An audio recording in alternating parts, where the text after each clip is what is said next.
Nalasopara पूर्वेतील Dubey estate परिसरात एका mobile दुकानाचे शटर उचकटून अज्ञात चोरट्याने विविध कंपन्यांचे मोबाईल फोन चोरी केल्याची घटना समोर आली आहे।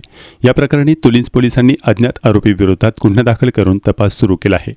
पोलिसांनी दिलेल्या माहितीनुसार तक्रारदार श्रवणकुमार तुकाराम पुरोहित वय वर्ष 29 हे नालासोपारा पूर्व या ठिकाणी राहतात आणि मोबाईल दुकानचा त्यांचा व्यवसाय आहे। त्यांनी या प्रकरणी तुलिंज पोलीस ठाण्यात तक्रार दाखल केली आहे। ही घटना 26 जून रोजी रात्री 10 ते 27 जून रोजी सकाळी 8च्या दरम्यान घडली। तक्रारीनुसार अज्ञात चोरट्याने दुकानाचे शटर उचकटून आतमध्ये प्रवेश केला आणि LG, Redmi, Poco, Realme, Oppo, Samsung आणि विवो या विविध कंपन्यांचे एकूण 11 मोबाईल फोन चोरून नेले।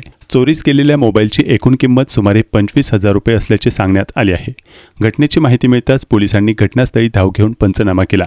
तक्रारीच्या आधारे तुलिंज पोलिसांनी भारतीय न्याय संहितेचे कलम 305, 331(3) आणि 331(4) या अंतर्गत गुन्हा दाखल केला असून परिसरातील CCTV फुटेजच्या आधारे अज्ञात चोरट्याचा शोध सुरू आहे।